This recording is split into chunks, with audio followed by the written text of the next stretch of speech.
Good morning. I'm Jack. I'm 78 years old, All right. with the body of a younger person, if you will. I had a total hip replacement done a couple of months ago. Wow. I was homebound for 107 days prior to the surgery. Went through a lot of interesting conversations with our Lord during that time. And I learned every square inch of the floor of the house. So. But at the end, I was like, I couldn't walk. I had to be in a wheelchair, blah, blah, blah. Anyway, but I'm really thrilled to be up and about because the Lord said, Jack, get up and walk. The day I woke up after surgery, so here I am. This presentation that I'm going to give you is basically my story of my life. I'm not going to go into a lot of detail, but I was grew up in western Pennsylvania, north of Pittsburgh, in a small factory town, what have you. My father was worked on the railroad, so I grew up next to the tracks, literally. Okay, he maintained the right-of-way of the main rails halfway between Pittsburgh and Cleveland. And then he had augmented his income as a contractor to the steel mills and tube mills there, because when the spurs came off the main line, that was private rail. So he would build those rails in and maintain them. And he would do that on weekends and his vacation time and what have you. So when I got to be 12 years old, I got to go to work with my dad, and I was the water boy and carried the water for the candy dancers and what have you, and put the spikes out on all the ties, and I used to tighten the bolts up on the fish plates that lined up the rails and what have you. So that's where I started. My dad would get me up at 4 o'clock in the morning. I was an assistant to my older brother's paper route, and we would deliver morning newspapers. Eventually, he was 4 years older than me, and when he moved on to junior high or high school, I took over his route, and then I expanded it. So I'm used to getting up early, and that's where it was ingrained in me, a great work ethic. Yeah, that's great. So that's the quick background. Then I flash forward in terms of I took a 4-year college degree, squeezed it into 7. I love that. Worked full-time as a bartender, 6 nights a week, 6 o'clock to 2 o'clock in the morning, and then I would get up and go to class during the day. And when I walked for my diploma, I had 3 children watching me in the audience. No kidding, wow. An interesting life. I went to work for Westinghouse in their management training program. It was really quite interesting because I went to a no-name school in a small town, Youngstown, Ohio. It was a commuter school at that time. It was not a public school, it was a private Youngstown University. It's now a state, and it's pretty much a powerhouse now. Yeah. But back then, so when I showed up, when I got hired, they put me in with this group of trainees, Harvard, Princeton, what have you. Okay. And these guys had, one of these things. A lot of credentials, huh? Yeah, a lot of credentials, so what have you. So my life started at that point. Yeah. So I was very determined to overcome and rise, if you will. Prove yourself to those guys. Yeah. So, but those are all side stories. I want to take a lot of time.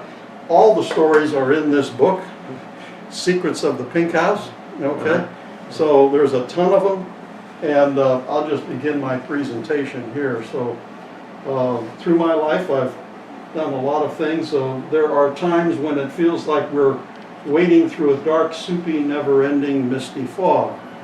And good times when the sun shines through the mist and the path is crystal clear. Yeah. So we're all searching for success. Wise Counsel's here to help us in that regard. I call it blue diamonds in the mist. Blue diamonds is a copyrighted word that I coined a number of years ago for my business, and I've adopted it in a number of ways. But we walk by faith and not by sight, and we're all in this fog, not knowing what the future's going to bring. So that's from Corinthians 5:7. For 50 years, I climbed the world's ladder to success, accumulating money, power, and prestige. My motto was, one with the most toys win. I like your picture of the ladder and the guy. I like that. Stick figure. So here's a short video on Secrets of the Pink House.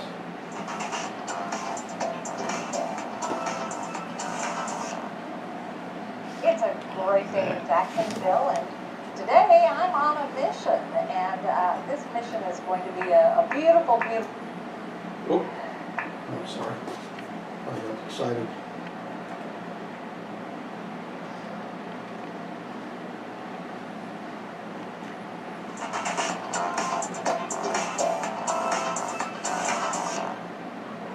It's a great day in Jacksonville, and today I'm on a mission, and this mission is going to be a beautiful, beautiful journey, because I have my friend Jack Manilla here with me in the studio. And, Jack is a, excuse me, and you've heard it a lot, a jack of all trades, I'll tell you. And most of us know Jack from Portofino Pools. But today we're going to introduce a different side of Jack, and it just really warmed my heart as I was given an opportunity to actually read a new book that Jack has written. So, Jack, welcome.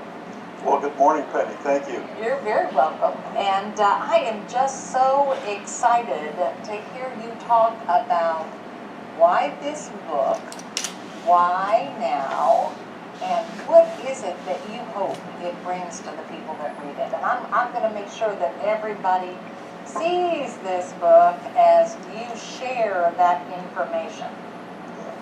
Well, Penny, that book actually took me over 10 years to compose. I initially started out to write the book a few years ago, and I wanted to write a business book of how to run a business, if you will, because of my life's experiences. And each time I picked up the pen to jot my notes and so forth, I got writer's cramp, if you will, and it would not flow. And I kept returning to various thoughts of spirituality, the Lord, etc. And when I thought of that, the pen just opened up and flowed. And it repeated itself over and over. And basically the book is a compilation of 10 years of journaling that I did in my life. And then we just put the book together. I grew up, if you will, near the tracks, if you will. My father was a railroad worker. He maintained the railroads in the town that I grew up in. And I started working at a very young age. I was the helper to my brother's paper route. And we used to get up at 4 o'clock in the morning and go out and deliver the morning newspapers. And then come home, Mom would fix us breakfast, and off to school we would go. And the papers that I delivered were to the more wealthier people in town, and I kind of coveted, if you will, the fancy homes and cars and things, and how they lived, and so that kind of ingrained on me. And as I got older and decided, well, what am I going to do in life? That was my pursuit. Money, power, prestige. And I climbed very rapidly in Fortune 500s, had national responsibility, acquired a great deal of wealth, at one point owned 4 homes, traveled in a private jet on business. And one day I was faced with a very tough decision. I found a partner in the business embezzling funds from salespeople's commissions. And I confronted him, and he denied it for several months and finally admitted it. And then he offered me a big fat bonus check and a big share in the business. I only had to do one thing. Tell me about it. Keep my mouth shut. I resigned on the spot. The result was within 90 days I lost everything. We sold our home, everything, and my wife and I ended up in a cracker bungalow in the middle of an orange grove in Central Florida. And this little cracker bungalow was painted pink. And for the next 18 months in that house, I went through a major transformation in terms of I did the right thing.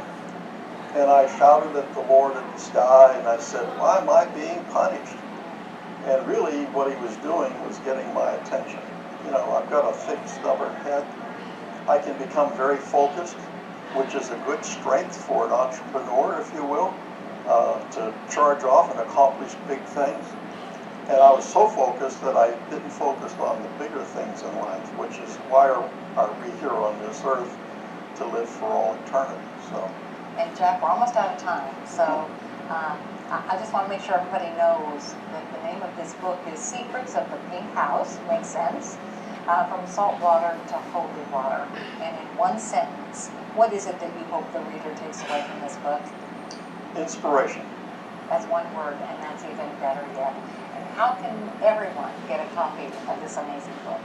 Books available on Amazon.com, BarnesandNoble.com, or directly from the publisher. You can go directly to jackmanilla.com and find all the information you need. Wonderful. Thank you for the gift that you've been given everyone that reads this book. Thank you for my copy, because I appreciate that. And thanks for being with us today, and I look forward to being with you on the next mission. All right. Very good. So, and here we are at the Seranata Beach Club 25 years later. Okay. So how did I get here? Okay. Well, one day in the Pink House, the phone rang, and a buddy of mine that I was the best man in his wedding asked me how it was going in terms of finding new work, etc. And I said I'd zeroed out. I'd struck out 3 times. I interviewed to become the president of 3 different manufacturing companies around the country. Went through all of the hoops. President wanted to hire me. So I had to meet with the board of directors and the chairman of the board, and at the end of each of those interviews, I was struck out. And so I was quite depressed in the tar pit of despair, and I just said I have no way to go. Well, during that whole period there was a period of surrender in terms of my will, God's will, what have you. And so anyway, the phone rang, and That was in the middle of the orange groves? actually, it was before I moved, the day I was moving to the Pink House. I'm Catholic, and my wife and I were in the habit of going to daily mass. And I was in the church before, actually they had 6:30 a.m. mass, so it was dark out when we went. And it was there that I was just kneeling, and I just said in desperation, okay, I've done all I can do, I can't do no more. Whatever that's your will, and I surrender. And so the story's in the book in that regard. Okay. Anyway, he said, "Do you ever think of getting into the swimming pool business?" And I said, "No." But I love water and a lot of activities around water. But he said, "Well, I know a good friend of mine. He says he owns a swimming pool chemical company, and he says you're living in Florida, and it's headquartered in Florida." So he said, maybe there's an opportunity to go to work there. I said, well, set up an interview if you could. I'd like to talk to him. So turned out it was in Jacksonville, Florida. And Where was the Pink House? Pink House was in Land O'Lakes. Okay. You know, so he said, come up, bring your wife. We came up, we went through his facilities, and he took us to lunch, and we talked. And you know, about getting to know me, what have you. We went back to the Orange Grove, and about a week later he called and he said, Jack, I'd love to have you at the headquarters, he says, with your background, but he says, all my positions are filled. He says, I'd have to fire somebody to bring you on board, so I really can't do that, but he says, would you like to become a rep for our company? I said, well, that's a possibility. He says, well, it's in Oklahoma. Okay. Well, I said, I'll call you back. We turned it down. Yeah. couple weeks later, he calls up, he said, how'd you like to own your own business? I said, well, I've been doing that all my life. I said, but I've always had partners. He said, well, you have an opportunity to own it all by yourself. You don't have, I said, I don't want any more partners. I said, maybe my wife. I said, but that's it. And I says, I don't have any money. I says, I'm broke. All my homes, everything was highly leveraged. I was living high on the hog. You know, so every dollar I made was going out the door, so I was in debt when I lost everything. And he said, don't worry about the money. If you're the right guy, this is going to come together. He says, come on back up to Jacksonville. So I met a fellow by the name of Al Jackson. Al Jackson founded the pool company here in Jacksonville in 1956. Prior to that, he was a stuntman in the movies. He made over 80 films. He was one of the first men to form Muscle Beach in Venice, California. He was written up in National Geographic. A colorful guy. He was approaching 80 years old at the time. I'm in my mid-50s at that point. And so he says, stick around for a couple of days, took me out on construction sites, back and forth. He says, I want you to buy my business. I said, I don't have any money. I said, don't worry about the damn money. He says, I want to meet with your wife. I said, what do you want to meet with her for? He said, well, you can be there. He says, let's go to lunch. So That's good. we go to lunch and he asked her, he says, would you be willing to work in the business? He said, you work in the office, you answer the phone, you pay the bills. Okay, we had a little retail store and you run that, and Jack will be in the field. He'll manage the construction crews, he'll sell the jobs, and he'll be out and out. So she said she would do it. And so shortly thereafter, August 1st, 1996, we met with his attorney. We had a one-page agreement, promissory note, write him a check every month for the next 10 years. We started from there. We had one employee and a couple of subcontractors that we would use. Al at that point was building only 1 or 2 pools a year. But we had a business. There wasn't enough money to support everything, so one of our sons came in with us and he put up the working capital to keep things operating. We couldn't afford rent, so he paid the rent on an apartment for us for the next 2 years. Till we got the business going a little bit. After 2 years of building pools, I'm wearing myself out, working 6.5 days a week. I looked in the yellow pages back then, there's like 500 people you could call to get a quote to build a pool. And I kept thinking about my dad's railroad business and my experiences at Westinghouse. So I looked in the service section of the phone book for pools, and there's 5 people. And I go, light bulb goes off. Nobody in town wants to be in service. They all want to build pools. I'm going in the service. I'm thinking it's more money. So I became the field technician, and I did repairs, changed motors, and I started cleaning swimming pools. And it was residential. And I did that for 5 years, working with my hands in the field daily. And when I'd get 35 or 40 customers, then I'd hire a guy. He had to have his own truck. I'd give him some gas money, and I'd pay him piecemeal for the jobs that he did.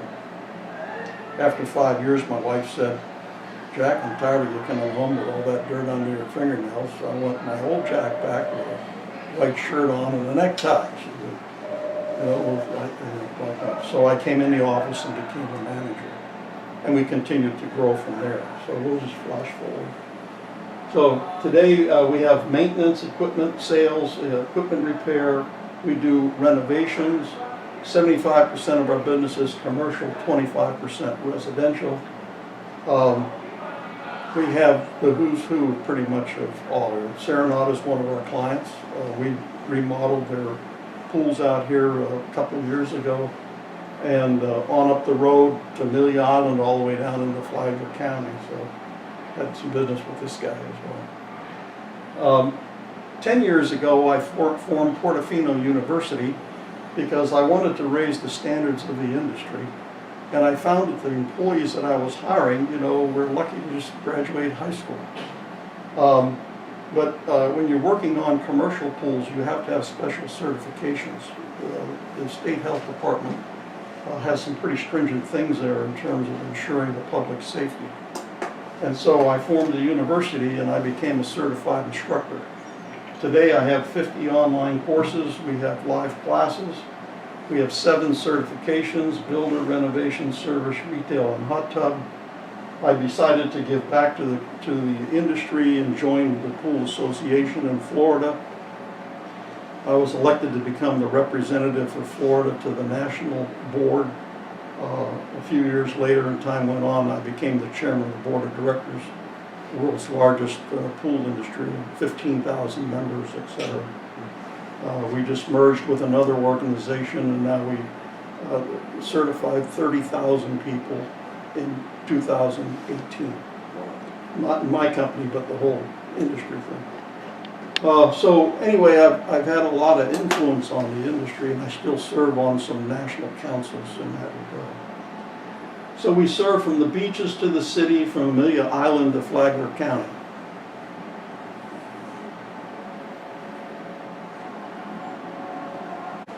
The boss.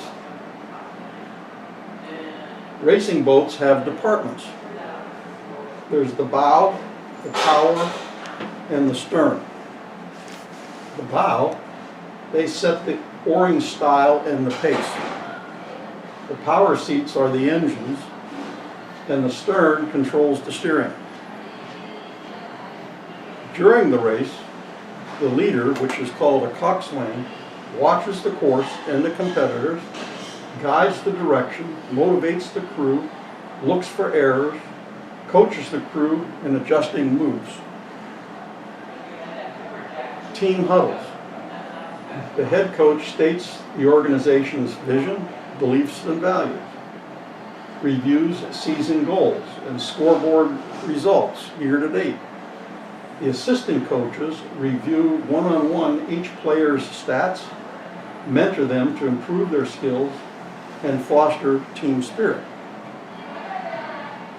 Now we compare this to a typical organization, either for-profit or non-profit. The bow section would be sales. They're setting the pace of the organization based on the flow of orders. The power section is the operations, the engine, in terms of delivering the products or the services. The stern is marketing. It sets the direction, the style, and the tone of the organization.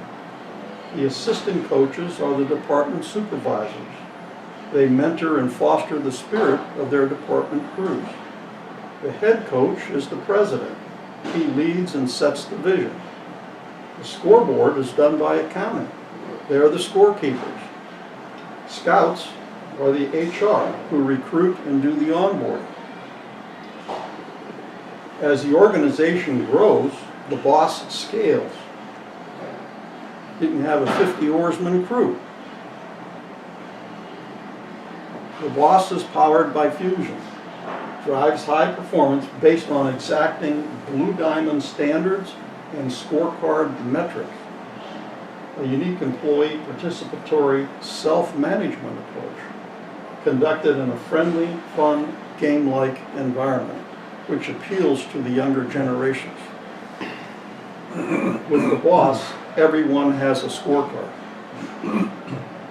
not just one P&L statement. Like sports, scorecard data, the stats and the metric drive members and teams to focus on their top priorities. Focus is critical. No one's wandering about deciding what I'm going to do today, what have you. They've got to perform daily on their activity. Weekly, the scorecard's results to goal record that, and it's posted on department scoreboards. Everyone is accountable, so we know where we're at in terms of goal. It advances the organization in terms of structure. It aligns all the departments, the teams, and the people. The processes are lean continuously and designed to scale. The people are happy and motivated, and P&Ls improve.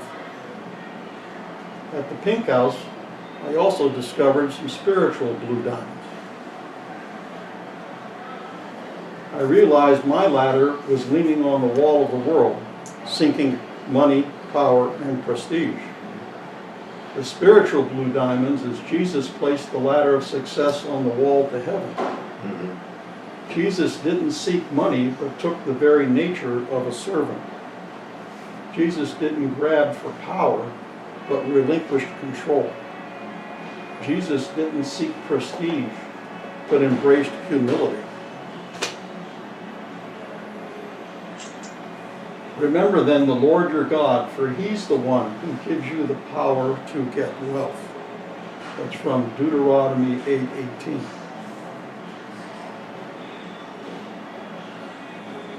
Philippians 4:11-13.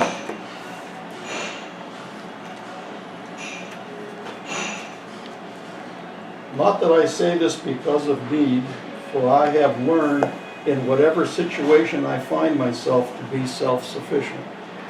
I know indeed how to live in humble circumstances, i.e. the pink house. I also know how to live in abundance, 4 homes and a private jet. In every circumstance, in all things, I have learned the secret of being well-fed and going hungry. I remember my wife came to me one time, she says, honey, we only have enough money to do one thing, but there's 2 bills we need to take care of. I said, what's that? She said, well, one's not really a bill. I said, it will be. I said, what's that? She says, do I get a jar of peanut butter or pay the phone bill? I said, why are you asking me that? She said, well, you said you needed the phone because somebody might call with a job offer. So we need to keep the phone working. If I go get the peanut butter, I can't pay the phone bill. I have the strength for everything through Him, Jesus Christ, who empowers me. So did you get the peanut butter too? Searching for success? What wall is your ladder leaning on? Blue diamonds are waiting for you. All right. Very good. Very good. Good job. Very good. Very good. Over the last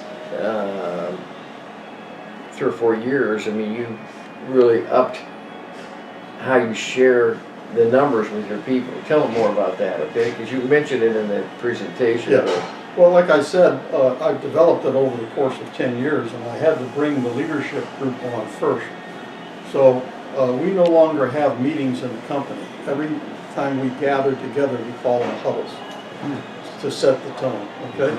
So people think, oh God, it's another meeting. Okay? But if they say, hey, we're going in a huddle, I says, think of any sport, you know, think of a football guys, you know. What do? Before every play, they run into a huddle.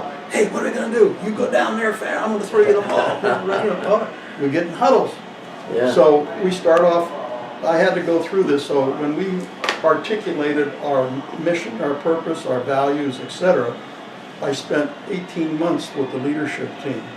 And we would meet once a month and go through that, so everybody was unified in terms of, yes, that's what it is. I didn't just write it myself and said, here's Jack's values, and you got to believe them. Now, from that point, I told our people, when we hire people, they have to have some necessary skills, but the most important thing is, do their values align with ours? Because I said, that's where it is. I said, we can teach them what they need to do their job. But they have to have the same values that we do. Do they fit within the organization? If we're going to put them in that boat, are they going to pool with us, or are they going to be independent people? Our guys all work independent. You know, they come in once a week, all of our technicians, for safety talk or pep talk, whatever you want to do.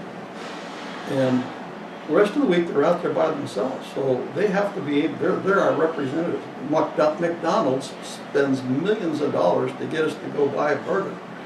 But the experience happens when we walk up to the counter, we drive up to the drive-thru and order. And either we have a good experience or we don't. So we go through that process. So once that was ingrained, we articulated that down through the organization, and then we said, okay, we developed through the process, we have a one-page plan. I have a one-page plan.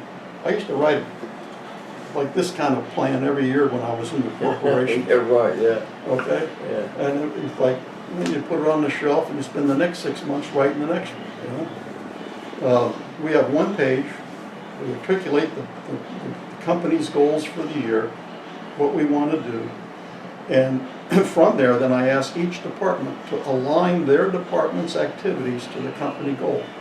So I had them soul search in terms of what do you do that's going to impact the company goals. From that, then I work one-on-one with each department leader to develop their goals. So we have 3 categories. We call them red, blue, and orange. Okay? The red goals are the key emphasis. No matter what else happens during the week, you must do only the activities in the red zone. As time permits, do the blue zone, do the other zone. And we get it down to just top 3, 4 priorities in each of these categories. The top one is basically pretty obvious. If you're in sales, you have sales goals by category, you have your weekly goals, etc. So just to be able to explain it, because each department has it. Like the accounting, they have collections. Okay, so we have a goal in terms of bringing in the receivables within so many days, within 30 days, and we break it down by residential customers, commercial customers. That's their goal, so they know they have to focus. Plus billing. They know that they have to get the billing out in terms on time, in terms of all that. There can't be slacking off. So they're cash flow people. The field operations people have 2 basic goals. Okay, it's cost of services and cost of goods sold. Goods sold. And so managing the hours in terms of efficiency and so on. So we work through the whole organization that way. But we start off with an annual goal, and then we divide it by 50. Because we figure there's going to be a couple weeks vacation and holidays, okay? And we have what their goal for each week is. So that's how it is, and then each week, everybody reports in. The field techs have on their timesheets efficiency goals that they have to work to. They turn those in, and then these are rolled up by department. We post a scoreboard, and then I post a company scoreboard for every employee to see it. I don't publish the numbers, but I publish percentages. So for instance, I'll have a goal that says, hey, I want to increase gross sales for the year of 2020, 10%. And then each week we say year to date, you know, either we're on goal or below, plus minus 2%, 3%, that kind of thing. And then we have cost of services, cost of goods sold, gross profit percentages, operating administrative expenses, and those are all percentages to sales. And that's the company scoreboard. So everybody can see where that is. And then once a month, we have a leadership huddle where I go through that scoreboard and I ask each department head to talk about their department scoreboard and where they're at. So we're all doing that, but I do it as a coach. Now, they have their operating instructions, they have their own thing, they're the assistant coaches. They run the business. I can sit here, they know what they have to do. They got it all planned out, okay? And they do it. And we've been doing it over. And then once a month I meet one-on-one with each of them, because in the blue zone, we have Blue Diamond standards, which are our core values. And then each month I take one of the core values and I ask them to do a 360 review with me in terms of understanding that value. And I put it in terms of a written thing and I give it out 2 weeks before. And it's a scorecard again, and I rate it from the score of 1 to 10 in terms of where they're on those things. So we do Blue Diamond Standard. We also do volunteer service. We ask each employee to give back to the community. And so we keep a scorecard in terms of how many hours each individual volunteers. Be it a coach on a softball team, a soccer team, they sing in the church choir, whatever they do, okay? I says, I don't care what you do, but give back to other people. And I'm doing that to build their character okay? Mm-hmm. That was one of the goals that I set out to do, is to build the character of our people. The other thing that I found was that all of our people were not going to church. These younger people were just going to church. So I hired a corporate chaplain. And he comes in on Mondays and meets when all the people are in, etc. And he befriends them, etc. And he's available to do private consulting work with them, what have you. He can do weddings, he can do baptisms, he can do funerals, what have you. And so we're working in that regard, okay? I keep a Bible in my office, okay? I'm very open about my beliefs, okay, in terms of how that happens. I'm not